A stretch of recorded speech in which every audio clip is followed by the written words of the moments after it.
행복한 시간 되시기 바랍니다.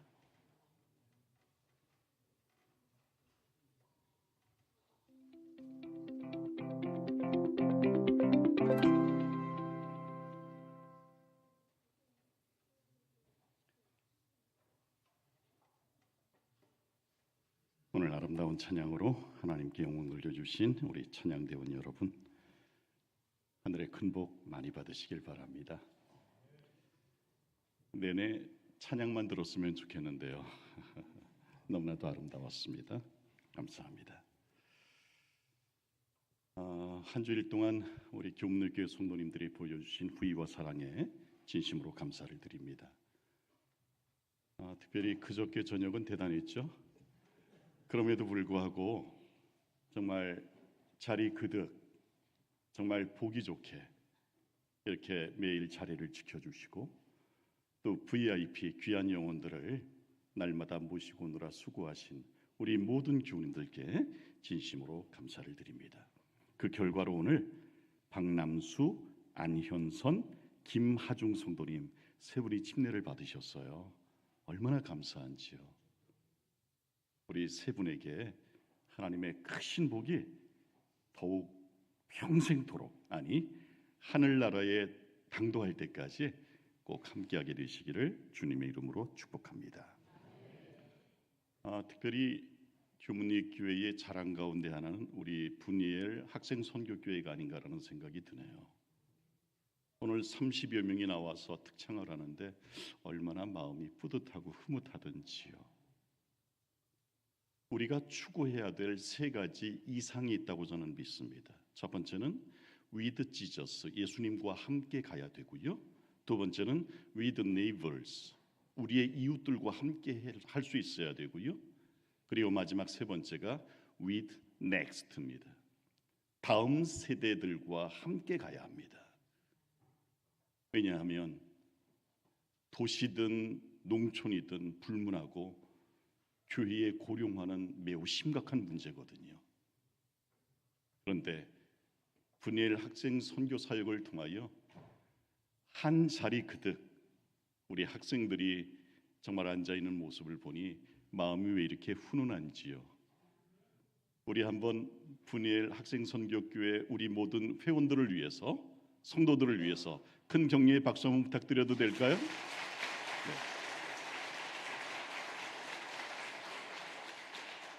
게다가 신학 지망생도 생기고 또 보건대학과 삼육대학에 들어가는 인재들이 많아지면 많아질수록 저는 교문리 교회의 기둥들이 되고 정말 이 교회의 훌륭한 자원이 되리라 믿어 의심치 않습니다. 특별히 이를 위해 전적으로 헌신하시고 수고하시는 우리 송재현 장로님께도 깊은 감사를 드립니다. 저희 합회도 가만히 있지는 않을 것입니다. 네, 잘 지원해 드리도록 하겠습니다. 모쪼록 이 영혼들이 아름답게 열매 맺혀지기까지 우리 성도님들 끊임없이 기도해 주시기를 바랍니다. 저 역시 학생반을 통해서 구원받은 사람이고 학생반을 통해서 저도 목사가 된 사람이거든요. 정말 귀한 영혼들입니다. 특별히 신경 많이 써주시기를 바랍니다. 오늘은 새생명 전도 대축제를 마감하는 이 시간, 행복을 포기하는 대신 나는 이미 행복한 사람임을 발견하는 복된 시간 되시기를 바랍니다. 오늘 말씀의 제목은 당신은 행복한 사람입니다입니다. 먼저 오늘의 본문을 함께 교독해 봅니다. 흰색 말씀을 제가, 노란색 말씀을 여러분이 교독합니다. 이스라엘이여 너는 행복자로다. 그는 너를 돕는 방패시요 내 대적이 네게 복종하리니. 아멘. 이스라엘이여 너는 행복자로다. 이 말은 모세가 이스라엘 백성들을 위해서 드렸던 마지막 축복 기도였습니다. 그런데 모세가 이 선언을 한 것은 젖과 꿀이 흐르는 가나안 땅이 아니었습니다. 오아시스 옆에서 한 것도 아니었습니다. 불모지 광야에서 이렇게 말한 것입니다. 이스라엘이여 너는 행복자로다. 걸어도 뜨거운 태양과 자갈뿐인 광야에서 이렇게 말한 것입니다. 이스라엘이여 너는 행복자로다. 과연 물조차 없는 광야에서 행복할 건덕지가 있을까요? 먹을 것 정말 아무것도 얻을 수 없는 허벌판에서 과연 나는 행복자라고 말할 수 있는 사람이 과연 얼마나 될까요? 퀴즈 하나 내겠습니다. 한 꼬마가 제게 이렇게 퀴즈를 냈습니다. 목사님, 3명 탈 수 있는 배가 있는데 20명이 넘게 탔어요. 그런데도 그 배는 가라앉지 않고 무사히 목적지까지 갔거든요. 어떻게 왔게요?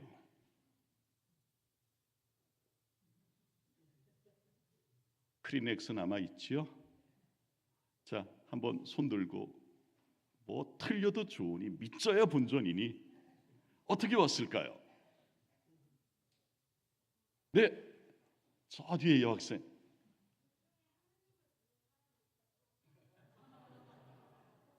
신목사님, 저 여학생 꼭 주십시오. 하나님 믿는 사람이 있기 때문에 왔다는 겁니다. 와우. 또, 네, 헤엄쳐서. 네, 저도 그렇게 대답했는데 꼬마가 하는 말 아니랍니다. 어떻게 갔을까요? 저도 똑같은 얘기를 했어요. 3명은 타고 나머지는 헤엄쳐 봤겠지 아니랍니다. 그러면 숨이 다 똑같이 배 난간을 붙잡고 헤엄쳐서 봤겠지 아니랍니다. 정답은 기적적으로 왔답니다. 할 말이 없었습니다. 기적적으로 왔다는데, 기적적으로 왔다는 데는 제가 감히 토를 달 수가 없었습니다. 여러분, 그렇습니다. 아무것도 구할 것 없는, 물조차 변변치 않은 광야를 지나 가나안 땅에 도착한 것은 정말 기적이었습니다. 그들은 말 그대로 기적적으로 가나안에 들어갈 수 있었습니다. 기적이란 무엇입니까? 기적은 하나님이 동행하신 결과입니다. 하나님이 나와 함께 하신 모든 결과는 다 기적입니다. 하나님이 함께 하시는 삶에는 늘 기적이 일어납니다. 여러분 믿으십니까? 40년 동안 광야 생활이 힘들었던 것은 사실이지만 함께 하시는 하나님이 계셨기에 그들의 삶은 복될 수 있었습니다. 그런데 말입니다. 광야는 겉보기에 자갈 뿐이지만, 황량할 뿐이지만 저 속에는 감추어진 하나님의 복이 있습니다. 우리가 그것을 보지 못하는 까닭은 볼 줄 아는 안목이 없기 때문입니다. 볼 수 있는 눈만 있다면 우리는 광야 속에 감추어진 하나님의 복을 발견할 수 있을 겁니다. 오늘 우리는 광야 속에 감추어진 하나님의 복들을 살펴볼 것입니다. 그것들을 살펴보면서 광야 같은 내 인생 속에도 감추어 놓으신 하나님의 복이 무엇인지를 발견하는 시간이 되었으면 좋겠습니다. 광야에 감춰진 하나님의 첫 번째 복은요, 바로 반석에서 터진 샘이었습니다. 여러분, 반석은 물기가 전혀 없는 곳이에요. 일반적으로 모든 물질은 수분을 함유하면 연해집니다. 그렇죠? 진흙도 물기를 머금으면 부드러워집니다. 심지어 쇠조차도 쇠 발음이 좀 이상한데 철조차도 산화되기 시작하면, 물기를 머금기 시작하면 푸석푸석해집니다. 돌조차도 풍화작용, 즉 물기를 머금기 시작하면 푸석푸석해집니다. 그런데 반석이란 무엇입니까? 수분이 없는 물질, 물과는 무관한 물질입니다. 그런데 그 반석에서 물을 내셨습니다. 이 말씀의 의미는 무엇입니까? 물과는 전혀 상관없는 곳에, 즉 우리가 전혀 기대하지 못했던 곳에서 복의 재료를 두셨다는 말씀입니다. 여러분, 사람은 저마다 계산을 하며 살아갑니다. 이곳은 틀림없이 성공할 수 있는 자리야. 에이, 이 자리는 틀렸어. 계산 속에 삽니다. 그런데 우리 하나님은 인간의 계산을 뒤집습니다. 성공은 자리에 있는 것이 아니라고 말씀하십니다. 성공은 오직 하나님께만 달려있다고 선언하십니다.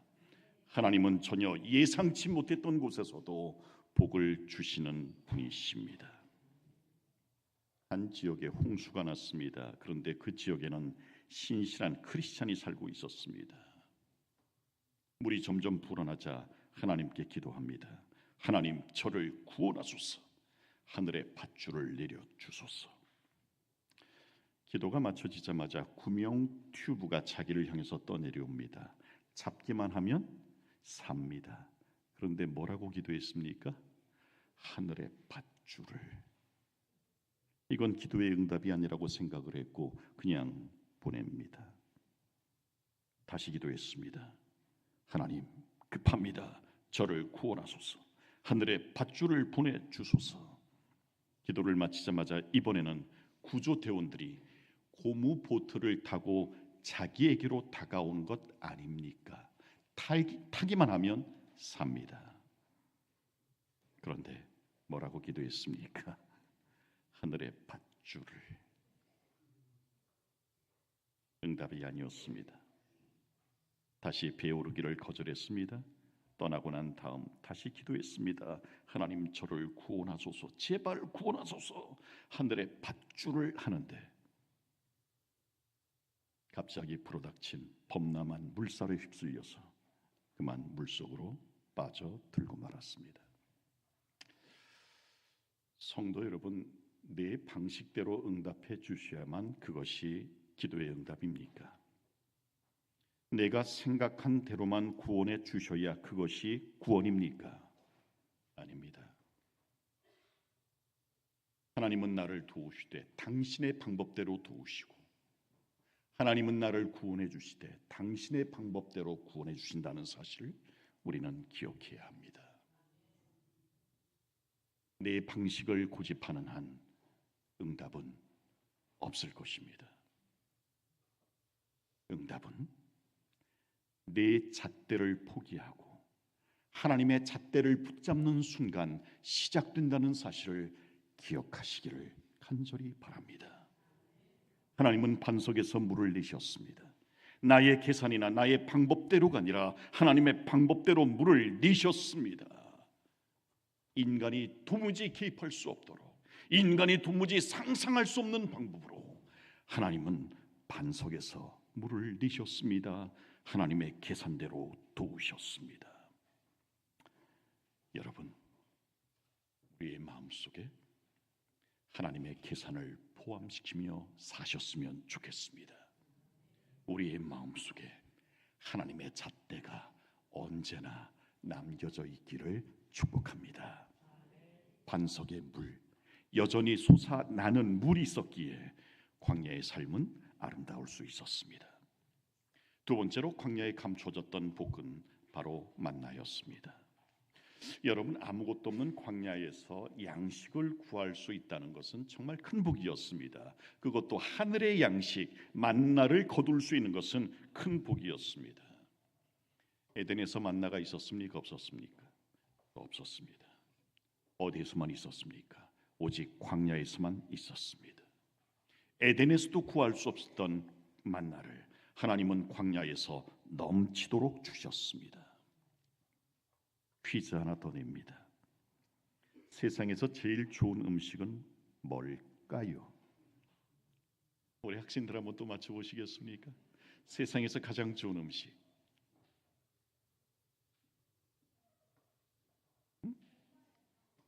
응? 지금 누가 뭐라고 했는데? 엄마의 밥. 정답.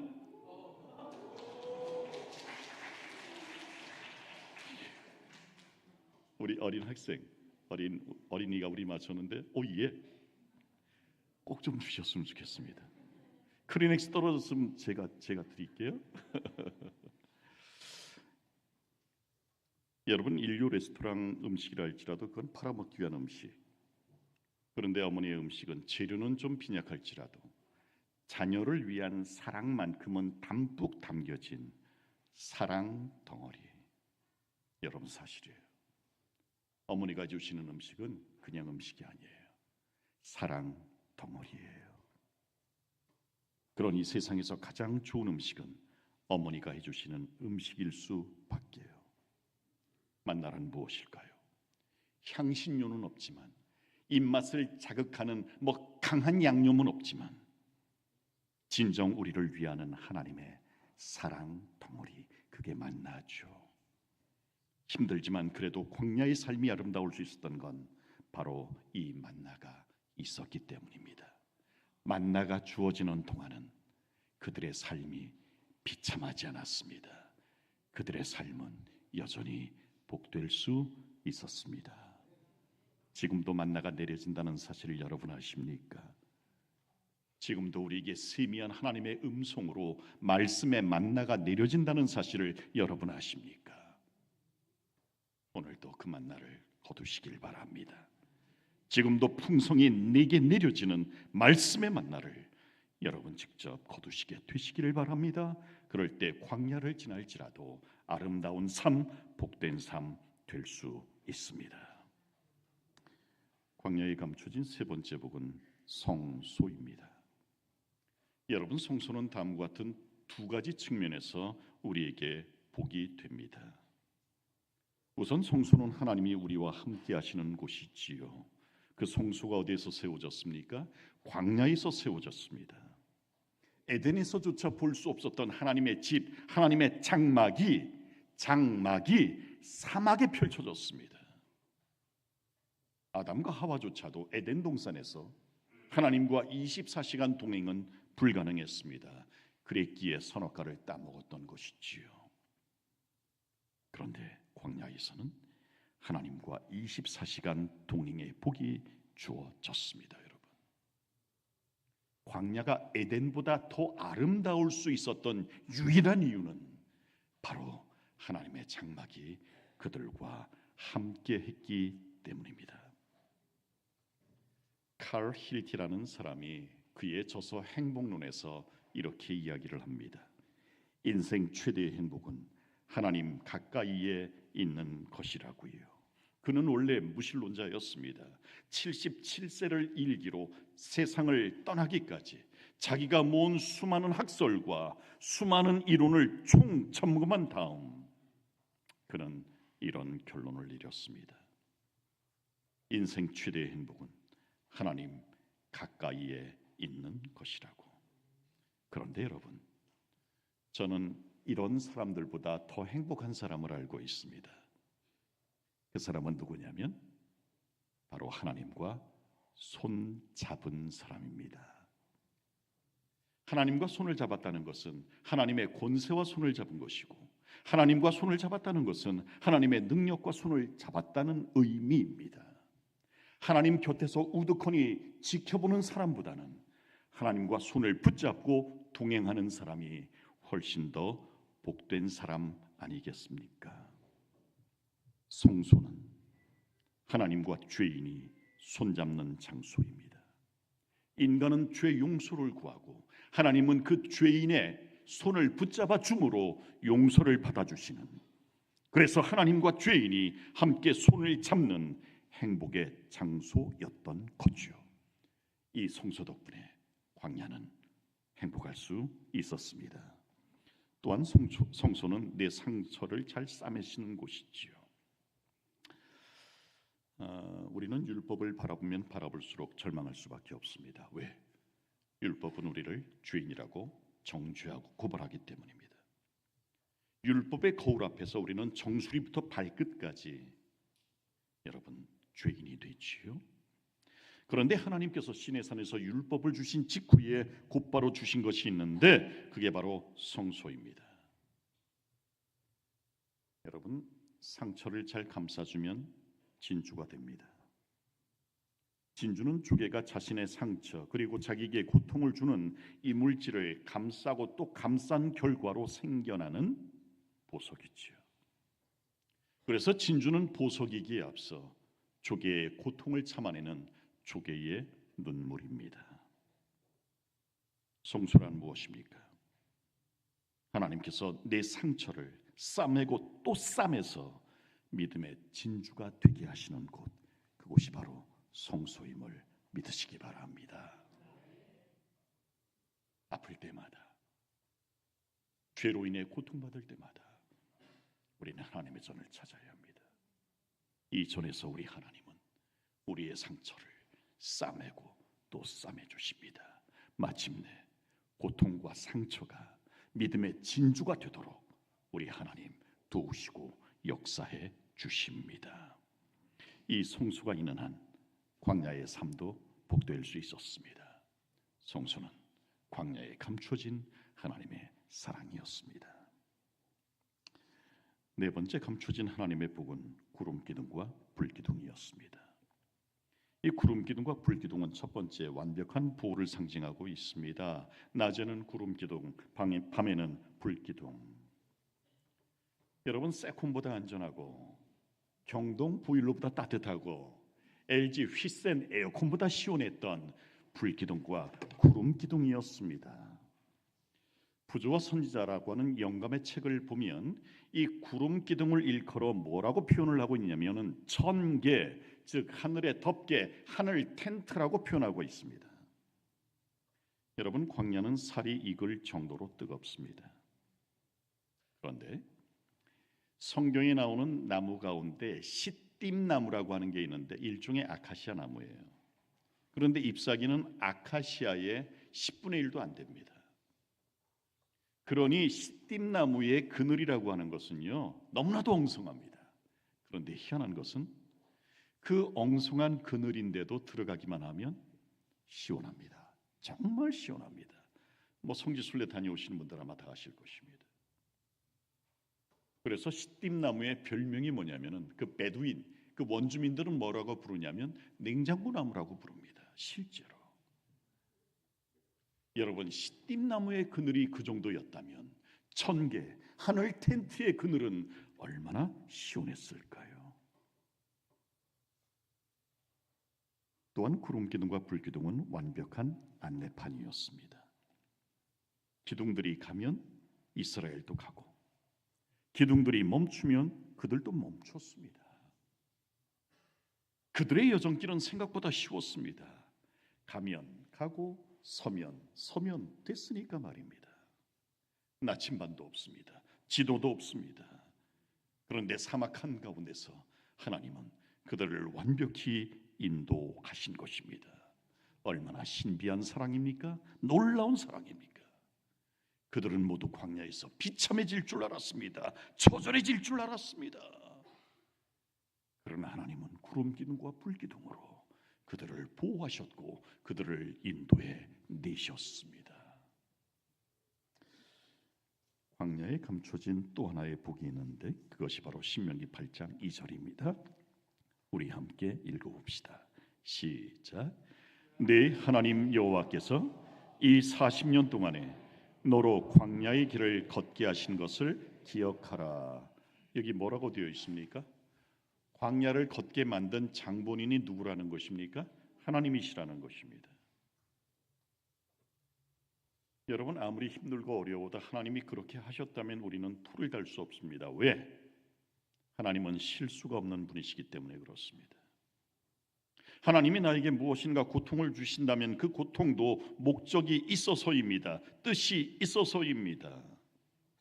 하나님이 하시는 일에는 반드시 그 목적이 있습니다.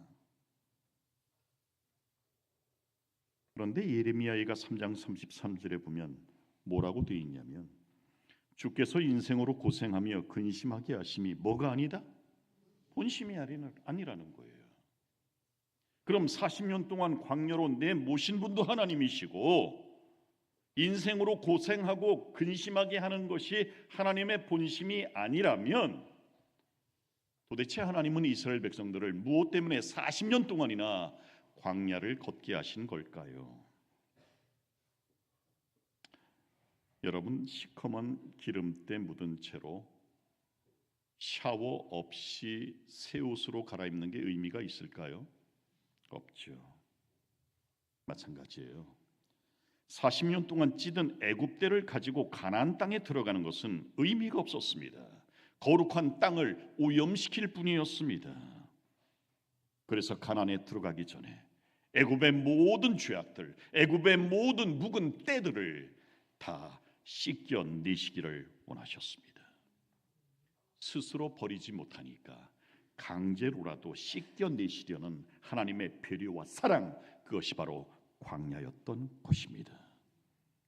그러므로 광야를 거는다는 것은 약속의 땅의 주인이 될 자격을 얻는 일입니다. 여러분, 혹 오늘 광야를 만나셨습니까? 고통스러운 삶이십니까? 낙심하지 마십시오. 하나님은 더 크고 더 좋은 곳을 우리에게 주시려고 잠시 환난을 주시는 겁니다. 당신의 목적대로 빚어진 다음 더욱 넓어진 우리의 믿음의 그릇 위에 하나님은 풍족히 채워 주실 것입니다. 믿으시길 바랍니다. 그래서 저는 광야를 이렇게 정의하기를 좋아합니다. 광야는 냄새나는 애굽때 씻겨내시는 하나님의 샤워장이라고요. 따라합시다. 광야는 냄새나는 애굽때 씻겨내시는 하나님의 샤워장이다. 그렇습니다, 여러분. 강제로라도 가나안 땅으로 들어 보내시려는 하나님의 샤워장, 하나님의 사랑, 하나님의 배려, 그것이 바로 광야의 참 뜻인 것입니다. 그렇다면 어디가 광야일까요? 우리나라에서 광야를 찾아보기란 참 어렵습니다. 과연 광야란 어디일까요? 광야란 하나님 외에는 볼 것이 전혀 없는 곳이 광야입니다. 거기에는 예쁜 꽃도 아름다운 수목도 예쁜 새들의 지저귀 소리도 졸졸졸 흐르는 시냇물조차도 없습니다.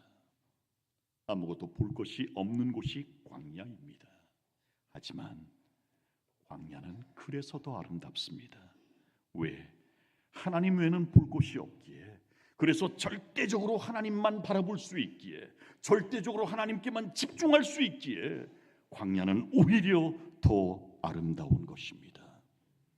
이것이 우리로 광야를 지나게 하시는 하나님의 목적입니다. 하나님만 바라보라는 겁니다, 여러분. 한 교회에 있을 때 개인 전도를 좀 한 적이 있습니다. 이른바 취미 전도입니다. 그래서 낚시회를 조직을 해서 낚시를 좋아하는 그 믿지 않는 여집사님의 믿지 않는 남편들을 이 낚시회에 가입시키기도 하고 나름 여러 가지 취미 활동들을 그때 참 많이 했습니다. 그런데 한 여집사님의 남편의 취미가 뭐냐면은 수석, 돌 모으는 겁니다. 그래서 이분과 먼저 친밀하게 지내가지고 이제 함께 돌을 좀 주스러 갔는데, 제가 까닭 없이 돌 주스러 가자고 말하지는 않죠. 제가 돌을 좀 배우고 싶은데 돌을 좀 가르쳐 주십시오. 대신에 제가 목사니 저는 아는 게 성경밖에 없습니다. 제가 성경을 가르쳐 드리겠습니다. 그랬더니 이분이 목사에게 뭔가를 가르쳐 줄 수 있다는 그것에 아주 마음이 좀 동했는지 흔쾌히 허락을 했습니다. 그래서 하루는 장마가 지고 난 다음에 저에게 전화가 왔습니다. 목사님, 돌 주러 갑시다. 좋죠. 어디로 가입니까? 그러니까 충주 밑에 목행이라고 하는 데가 있다는 거예요. 그래서 갔습니다. 그런데 앞불사 갔더니 말이죠, 돌보다 사람이 더 많은 거 있죠. 원래 돌을 줍는 사람들은요, 장마 치고 난 다음에 자갈이 막 뒤집히잖아요. 그때 돌을 주스러 가는 거예요. 그래서 이 혀를 끌끌 차면서 그분 원시성을 가진 분이었는데 원 선생님께 물었습니다. 아니, 이렇게 사람이 많은데 주울 돌이 나만 하겠습니까? 그때 그 원 선생님이 저에게 주신 말씀이 바로 이 말입니다. 수천 개의 눈이 지나가도 주울 돌은 반드시 있습니다. 염려하지 마십시오. 그날 정말 폭포석에 새까만 오석, 그리고 귀하디 귀한 호피석까지 정말 횡재한 날이었습니다. 그때 제 월급이 15만 원이었는데 한 달에 돌값이 얼마냐면 50만 원이 넘는다는 거예요. 횡재했습니다. 유명한 수석 몇 점을 여러분에게 소개합니다. 여러분 이 돌에 제목을 붙여본다면 뭐 수준 낮으신 분들은 인삼 이러더군요. 하지만 답은 피겨의 여왕입니다. 우리 신 목사님 하니까 이제 도통하는 소리. 네. 이런 모습이죠. 네. 이건 뭘까요? 역시 규문이교는 수준이 높아요. 수준 낮으신 분들은 오리 그러는데 수준 높으신 분들은 백조 맞아요. 제목은 백조의 호수예요. 이건 뭘까요? 이건 어머니의 기도예요. 해 뜨기 전 달밤에 정화수 떠놓고 기도하는 어머니의 모습이죠. 자, 그럼 세계에서 제일 비싼 돌은 얼마나 할까요? 우리 신 목사님, 비싼 돌 한번 100억. 와, 믿음이 크도다. 그런데 그거보다 조금 더 비싸요. 네, 시간을 줄이기 위해서 150억이에요. 저 돌의 이름이 뭐냐면은 세월이에요. 그런데 이 돌 전체가 옥이에요. 머리카락, 이 윗머리는 황옥, 뒷머리는 벽옥, 얼굴은 백옥이에요. 근데 여러분 잘 보시면 이마에 주름살 보이고 눈 보이고 코 보이고 입 보이고 인중까지 보이죠. 얼마? 150억. 황금 보기를 돌같이 하라고요? 거꾸로예요. 금보다 비싸요. 우리나라에서 이와 유사한 돌이 하나 또 발견이 되는데, 요거는 할아버지의 고뇌에 찬 얼굴 보이십니까? 근데 요거는 2억 정도밖에 안 가요. 자, 잠깐 생각해 봅시다. 이 돌이 발견되기 전까지는, 그것도 돌의 가치를 아는 사람에게 발견되기 전까지는 그냥 돌이에요. 그런데 자신의 가치를 알아주는 사람에 의해서 발견되니까 가치가 만배, 10만 배 상승한 거죠. 마찬가지예요. 복도 내가 깨달을 때만 복이 되는 거예요. 내 주변에 복이 아무리 굴러다닌다 손 치더라도 깨닫지 못하면 그냥 돌일 뿐이에요. 하나님의 사랑도 내가 깨달을 때만 복이 되는 거죠. 발견하고 깨달아야만 하나님의 복도 내게 복이 된다니까요. 활 잘 쏘는 사람을 활명수. 네, 그 다음은 가스명수가 나오겠죠. 네, 그러나 활 잘 쏘는 사람을 명궁이라고 합니다. 명궁은 어떤 사람인가? 첫 번째, 눈이 열린 사람이에요. 그래서 관역이 다른 사람보다 더 크게 보입니다. 두 번째, 집중 잘하는 사람이에요. 실제로 우리 양궁 국가대표 선수들이 하는 훈련은 이게 거의 답니다. 정신력은 이게 거의 다예요. 눈이 열려야 되고요, 집중력이 있어야 되고요. 여러분, 애굽에서는 볼 게 너무나도 많았습니다. 그래서 하나님께 눈을 열 시간이 없었습니다. 하지만 광야에서는 볼 게 없었습니다. 그래서 하나님만 바라볼 수 있었습니다. 하나님께 집중할 수 있었고 하나님을 향하여 눈을 열 수 있었습니다. 광야는 하나님을 향해 눈을 열게 하시고 하나님께만 집중시키려는 하나님의 배려라는 사실을 우리 모두 기억했으면 좋겠습니다. 분명 인생은 자갈밭입니다. 광야입니다. 고생스러운 삶이고 기대할 것이 전혀 없어 보이는 삶입니다. 그래도 행복을 포기하지 마시길 바랍니다. 오히려 광야는 나를 위한 하나님의 복과 은총으로 가득 채워져 있기 때문입니다. 나를 위해서 감추어 놓으신 하나님의 복, 하나님의 사랑을 우리 모두가 발견하고 바라보는 안목이 있게 되시기를 축복합니다. 그 복을 깨닫는 순간 저와 여러분은 이미 행복한 사람이 되어 있을 것입니다. 이제 마지막 결론입니다. 무더운 여름날 방문을 마친 후 집에 들어오니 목이 말랐습니다. 냉장고를 열어보니 찬물, 꿀, 레몬이 몇 개 있었습니다. 즉석에서 레모네이드를 만들어서 마셨습니다. 그런데 맛이 식초 맛입니다. 쉽니다. 자세히 보니까 꿀이 냉장고 안에서 굳어가지고 단단히 응고가 되어서 잘 녹지 않았던 겁니다.